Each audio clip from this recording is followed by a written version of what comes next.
ஓம் குருவே நமக. ஓம் சுக்கிர பகவானே நமக. ஓம் சுக்கிர பகவானே நமக.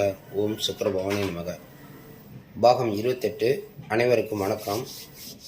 இப்போ சஷ்டாசகம் வேதியின் ரகசியம் அப்படிங்கிறது கடக ராசிக்கு பார்க்கலாம். கடக ராசின்னு சொன்னால் சந்திரன் இந்த இடத்துல இருப்பார்.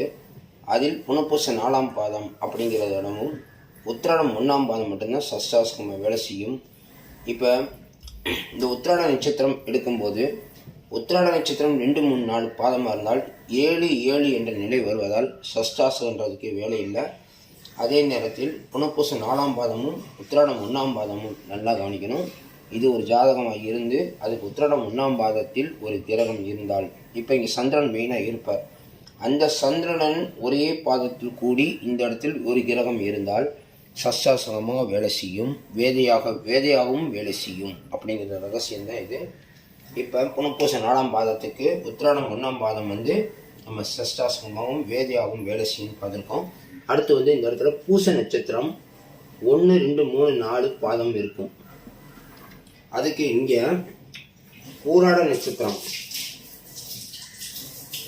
பாருங்க. பூச நட்சத்திரம் என்ன கலர் எழுதியிருக்கோம்? Blue colour எழுதியிருக்கோமா? பூசம் அனுசம் முத்திட்டாய் நட்சத்திரம் பிறந்திருந்தா, சாரி பூச நட்சத்திரம் பிறந்திருந்தா சுக்கிரன் அதே கலர் வந்திருக்காரா, பரணி பூரம் பூராடம்.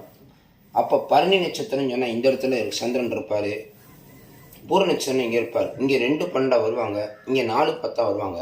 அங்கே வேதி வரல, ஆனால் ரஜ்ஜி இல்லைன்னு வரும்.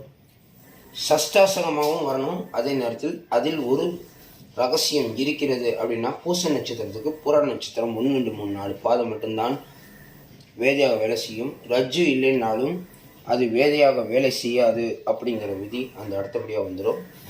அதுக்கு அடுத்தபடியாக இங்கே ஆயில்ய நட்சத்திரம் கடகராசியில் இருக்கும். இங்கே மூல நட்சத்திரம். ஆயில்ய நட்சத்திரம் அதிபதி யாரு? புதன். மூல நட்சத்திரம் அதிபதி யாரு? கேது. 2 ஒரே கலரில் இருக்கா? சரி. ஆயில்ய நட்சத்திரத்துக்கு மூல நட்சத்திரம் மட்டும்தான் சஷ்டாசகமாகவும் வரும், வேதியாகவும் வரும். மக நட்சத்திரம் இங்கே 2, 12 வந்துடுவாங்க.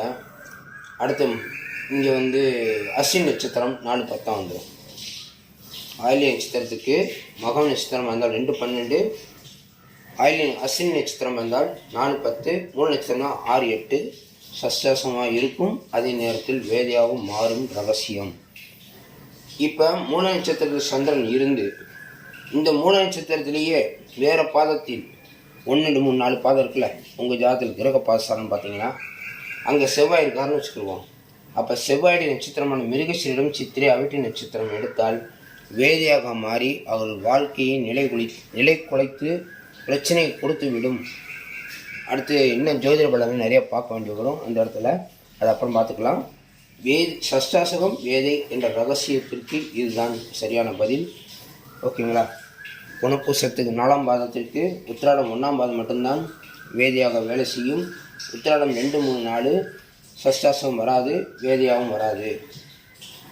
பூச நட்சத்திரத்துக்கு பூராட நட்சத்திரம் மட்டும்தான், ஆயில்ய நட்சத்திரம் மூல நட்சத்திரம் மட்டும்தான் சஷ்டாசகம் மற்றும் வேதை அப்படின்னு சொல்லிக்கிட்டு, இப்போ எக்ஸாம்பிளுக்கு பூச நட்சத்திரத்துக்கு நீங்கள் உத்திராட நட்சத்திரம் 6, 8 இருந்தால் கூட மற்ற பொருத்தங்களை பார்த்து திருமணம் செய்யலாம். ஆயில்ய நட்சத்திரத்துக்கு உத்திராடம் 1ஆம் பாதமாக இருந்தால் 6, 8 இருந்தாலும் வேறு பொருத்தங்கள் பார்த்து ஜாதகம் நன்றாக இருந்தால் திருமணம் செய்யலாம். அப்படியே ஆப்போசிட்டாக மாற்றிக்கோங்க.